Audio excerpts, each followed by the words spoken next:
लूका 15 अध्याय। खोई हुई भेड़ का दृष्टांत। सब चुंगी लेने वाले और पापी उसके पास आया करते थे ताकि उसकी सुने, पर फरीसी और शास्त्री कुड़कुड़ा कर कहने लगे, या तो पापियों से मिलता है और उनके साथ खाता भी है।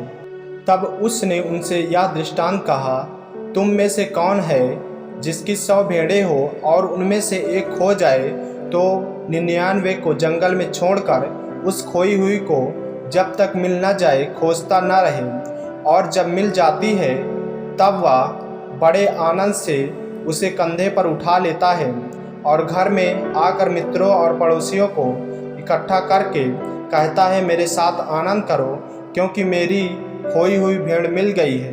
मैं तुमसे कहता हूँ कि इसी रीति से एक मन फिराने वाले पापी के विषय में भी स्वर्ग में इतना ही आनंद होगा जितना कि 99 ऐसे धर्मियों के विषय में नहीं होता जिन्हें मन फिराने की आवश्यकता नहीं।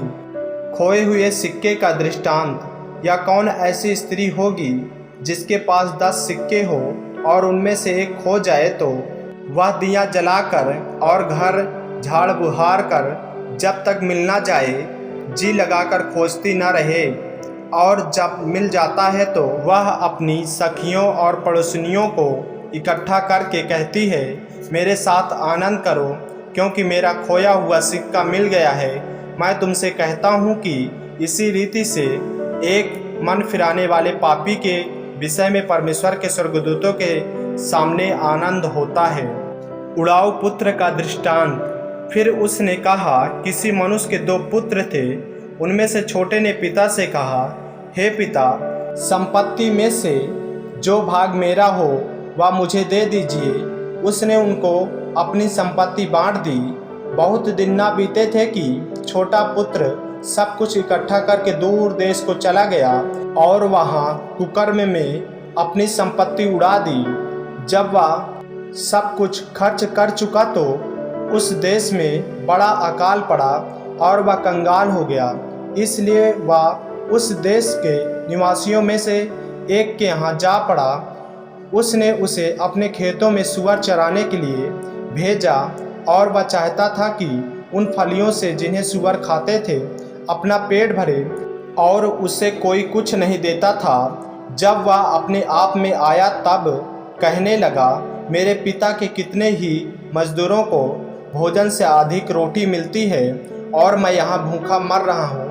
मैं अब उठकर अपने पिता के पास जाऊँगा और उससे कहूँगा कि पिताजी, मैंने स्वर्ग के विरोध में और तेरी दृष्टि में पाप किया है। अब इस योग नहीं रहा कि तेरा पुत्र कहलाऊँ। मुझे अपने एक मजदूर के समान रख ले। तब वह उठकर अपने पिता के पास चला। वह अभी दूर ही था कि उसके पिता ने उसे देखकर तरस खाया और दौड़कर उसे गले लगाया और बहुत चूमा। पुत्र ने उससे कहा, पिताजी, मैंने स्वर्ग के विरोध में और तेरी दृष्टि में पाप किया है और अब इस योग नहीं रहा कि तेरा पुत्र कहलाऊं।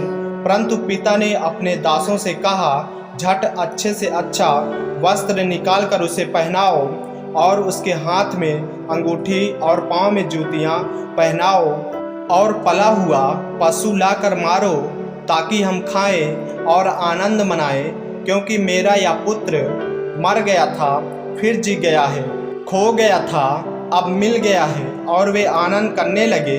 परंतु उसका जेठा पुत्र खेत में था। जब वह आते हुए घर के निकट पहुंचा तो उसने गाने बजाने और नाचने का शब्द सुना।